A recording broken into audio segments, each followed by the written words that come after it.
Hi, I'm Andy. Today we'll talk about Laozi's philosophy. In his book, the Tao is half full and can never be used up. This is hard to understand because we can't find this stuff in our world. It's just like our human being. If we do something with our full strength, and soon we'll be worn out. But the Tao, he never uses 100% strength, just 50%. But his strength will never be used up. It continued. It's like the water flow out from the spring. It's the ancestor of all the creatures. So I think Tao is a power. It continued. It's clear and transparent. It seemed that it really exists. We don't know whose child is it, but he was born earlier than the God of Heaven. Okay, so Laozi lived in 2,500 years ago in China, and about 3,000 years ago in the Shang Dynasty. The Shang people really believed in God, ghosts, and ancestors. So they worshipped them a lot. But Laozi, he thought the Tao was earlier than the God of Heaven. The book lasted for thousands of years. So it was written in ancient Chinese. It's really hard to understand. Sometimes it's weird. And there's a few words. It seems irrelevant to the content. But I will explain to you with a story. Written, polish the sharpness, mediate the struggles, dim its brightness, and work together. There's no interpretation on the book, so I'll use my understanding.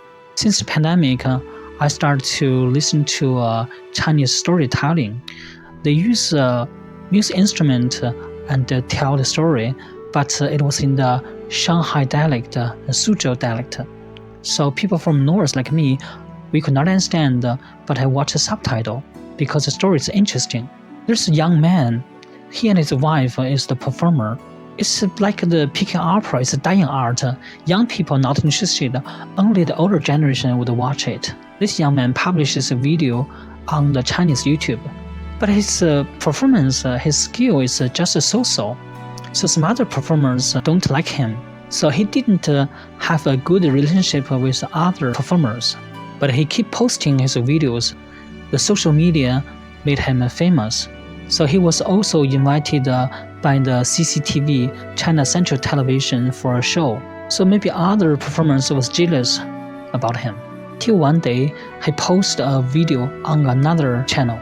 He said, for the last 5 years, all his video was gone and his channel was unregistered.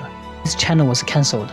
He don't know who did it, but he said maybe his other performers.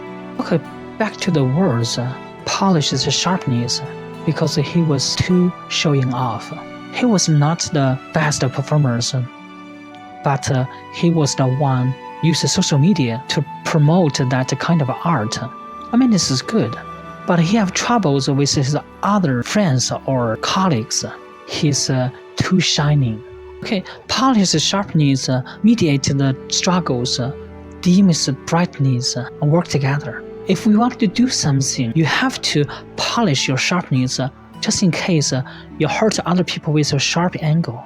Settle the trouble with your friends, and dim your brightness, because your light will hurt other people's eyes. And you make you not too shining and blend with other people, then you can work together, do something. Okay, I'm Andy. See you next time. Bye-bye.